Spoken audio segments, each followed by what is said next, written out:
उत्तर प्रदेश के पीलीभीत के बीसलपुर के ग्राम की सनसनीखेज घटना ने सबको झकझोर कर रख दिया, जब झूठी शान की खातिर अपनी ही बेटियों का गला दबाते समय कमला के हाथ नहीं कांपे होंगे। एक माँ इतनी बेरहम भी हो सकती है। सगी बहनों के सनसनीखेज हत्याकांड का पर्दाफाश होने पर यह सवाल हर शख्स के जेहन में कौंध रहे हैं।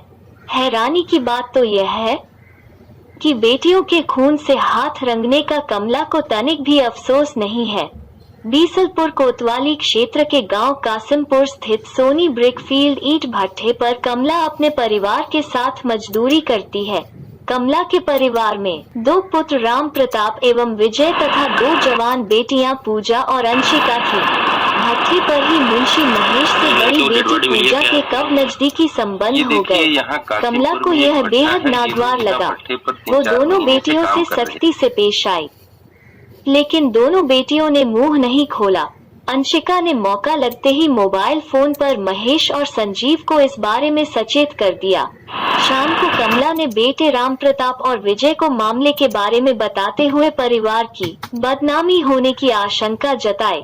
कमला ने पहले पूजा को पीटते हुए नीचे गिरा दिया, फिर पूजा के सीने पर बैठकर उसके प्रेमी का नाम पूछने लगी, लेकिन पूजा ने फिर भी नाम नहीं बताया। यह देख कमला का गुस्सा 7वें आसमान पर पहुंच गया था। कमला ने दोनों बेटों को कहा कि तुम लोग इसके हाथ पैर पकड़ लो, या तो नाम बताए नहीं तो काम तमाम होगा। यह कहते हुए कमला ने दोनों हाथों से पूजा का गला दबा दिया। कुछ ही देर में पूजा अचेत हो गई। कमला और राम प्रताप विजय ने समझा कि पूजा मर चुकी है, तभी उनकी निगाह अंशिका पर पड़ी। कमला ने लपटकर अंशिका को भी नीचे गिरा लिया और राम प्रताप और विजय ने उसके भी हाथ पैर पकड़ लिए। फिर कमला ने गला दबाकर अंशिका को मौत की नींद सुला दिया।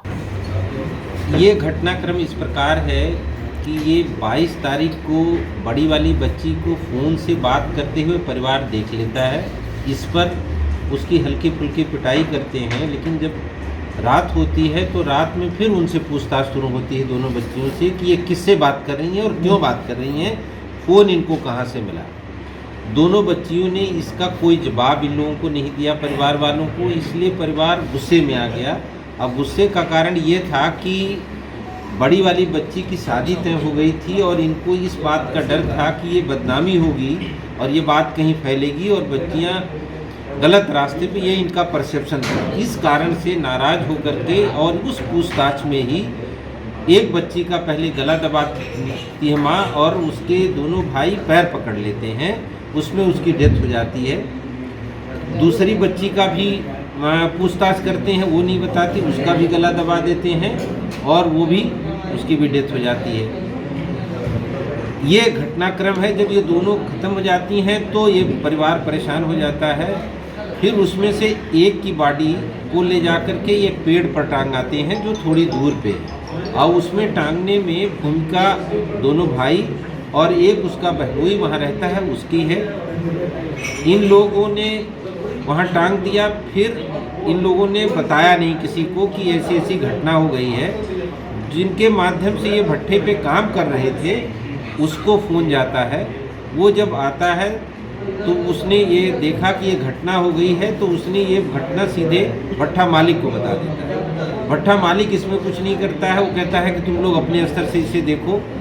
फिर दोबारा भट्ठे मालिक को लोग फ़ोन करते हैं और ये बताता है कि भाई ये लोग बॉडी को इधर उधर गायब करना चाहते हैं और कह रहे हैं कि हम इसे गायब कर देंगे। इस पर भट्ठा मालिक कहता है कि भाई तुम लोग जो करना है करो, मैं कोई गाड़ी इसमें नहीं दूंगा।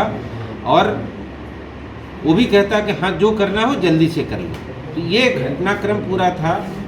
जबकि वो रात में ही भट्ठा मालिक को सूचना थी, सूचना पुलिस को देते तो हम लोग जल्दी से दूसरी बॉडी भी रिकवर कर लेते। वहीं अब राजनीतिक रोटियां सेंकने वाले नेताओं के मुंह पर ताला लग गया है। गौरतलब हो, इस घटना के बाद सगी बहनों की हत्या के बाद समाजवादी पार्टी के नेताओं ने घटना को राजनीतिक तूल देने का भरपूर प्रयास किया, लेकिन पुलिस ने इनका प्रयास असफल कर हत्यारों को जेल भेजकर घटना शीशे की तरह साफ कर दी।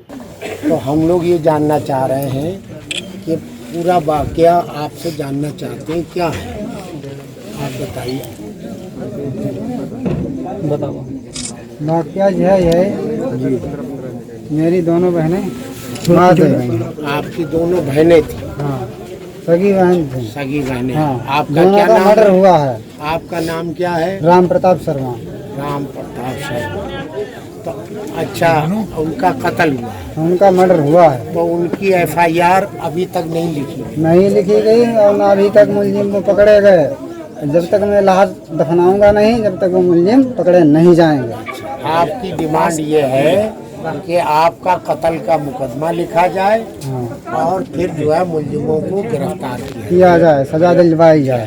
बेटियों के साथ इस तरह की तमाम सारी घटनाएं होती चली आ रही हैं। उन घटनाओं को रोकने के लिए सरकार कोई भी ठोस कदम नहीं उठा पा रही है और बेटियां कहीं भी सुरक्षित नहीं हैं। पुलिस ने मां और बड़े भाई का चालान पुलिस ने हत्या कर साक्ष्य मिटाने की धाराओं में किया है, जबकि भट्ठा मालिक का चालान साक्ष्य छिपाने में मदद व बढ़ावा देने पर धारा 201, 115 के तहत चालान किया गया है। सगी बहनों की हत्या का खुलासा कर मां और भाई के जेल जाने के बाद उनके गांव का माहौल भी बदला सा दिखा। दिन भर गलियों में सन्नाटा पसरा रहा। गांव के मुख्य रास्ते पर पुलिस की तैनाती रही। वहीं फरार आरोपियों की तलाश के लिए SOG टीम जुटी है।